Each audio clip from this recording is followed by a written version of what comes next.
చప్పట్లతో ఒకసారి అక్కడ చెప్పాలి.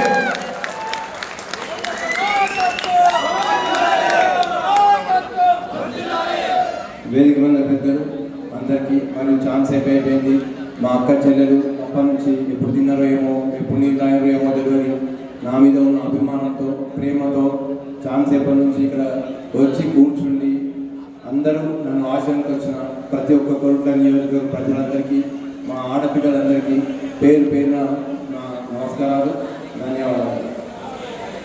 అమ్మ ఆడపిల్లలు ఇక్కడ ఎక్కువ పడుతుంది, అక్కనేమో ఆల్మోస్ట్ అన్న మహిళా అభివృద్ధి చేయాలా, మహిళలకు 30% రిజర్వేషన్ ఇవ్వాలా అని చెప్పి అక్క కొట్లాడుతుంది.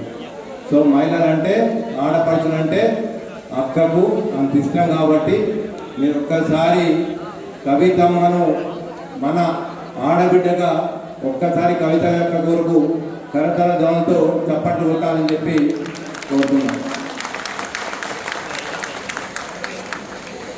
వాస్తవంగా కవితమ్మ పేరు తెలియని ఎవరు లేరు.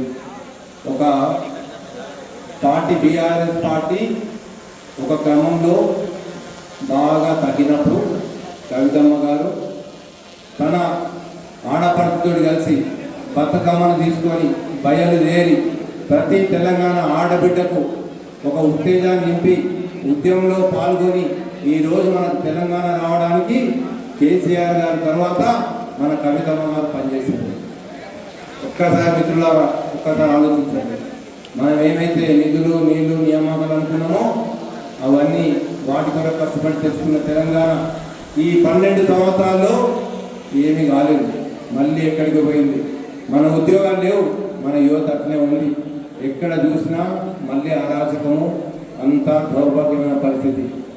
అక్క ఏదైతే సమాజం కొరకు పనిచేద్దామని చెప్పి అనుకుని ఒక్కసారి తన వాయిస్ తీసే వరకు, ఆడపడుచుల కొరకు, యువత కొరకు, ఉపాధి కొరకు వాయిస్ గట్టిగా తీసే వరకు బీఆర్ఎస్ పార్టీ ఇమ్మీడియట్గా అక్కడి పార్టీ నుంచి సస్పెండ్ చేసేది. ఇది ఎంతవరకు న్యాయం ఒక్కసారి ఆలోచించేది మన ఆడబిడ్డలందరూ.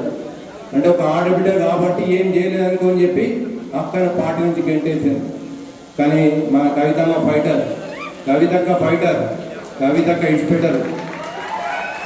ఎంత బాధ పెట్టినా, ఎన్ని కష్టాలు పెట్టినా కవితమ్మ మళ్ళీ కిందికెళ్ళి స్టార్ట్ చేద్దాం, ఇప్పుడే పుట్టిన పాపలా స్టార్ట్ చేద్దాం అని తెలంగాణ రక్షణ సేన స్థాపించి మళ్ళీ ఈరోజు ఒక ఆడపడుచు, ఒక ఆడబిడ్డ ఎట్లా ఉన్నా తిరగాలని చెప్పి మన తెలంగాణ సమాజం కొరకు మళ్ళీ ఒక కొత్త నిర్మాణం చేద్దామని చెప్పి తెలంగాణ రక్షణ సేనను స్టార్ట్ చేసి మనందరి కొరకు అక్క ముందుకు వచ్చింది. ఇలా విద్యార్థులు ఓన్లీ షుగర్ ఫ్యాక్టరీ నుంచే వస్తుండే. షుగర్ ఫ్యాక్టరీ ఎందుకు ఏర్లేరు? వాళ్ళు అట్లా పాలించుకుంటే పోతున్నారు, చెప్పుకుంటూనే పోతున్నారు. మనకు మాత్రం దాదాపు మనకు ప్రతి ఇంటికి ఉన్న కుటుంబాలు కొరుట్ల నియోజకవర్గంలో మనకే కనబడే రక్షణ సేన మనందరి కొరకు, మన కుటుంబాల బాగోగుల కొరకు ఇక్కడ కవితమ్మ వస్తే బీడీ కార్మికులకు హాస్పిటల్ వస్తారు. కవితమ్మ నిలబడ్డారంటే రేపు చెరుకు ఫ్యాక్టరీ మన ఓపెన్ అవుతుంది. వాళ్ళ కుటుంబాలు కుట్రలు నడదనియది. అక్క వస్తేనే భయం.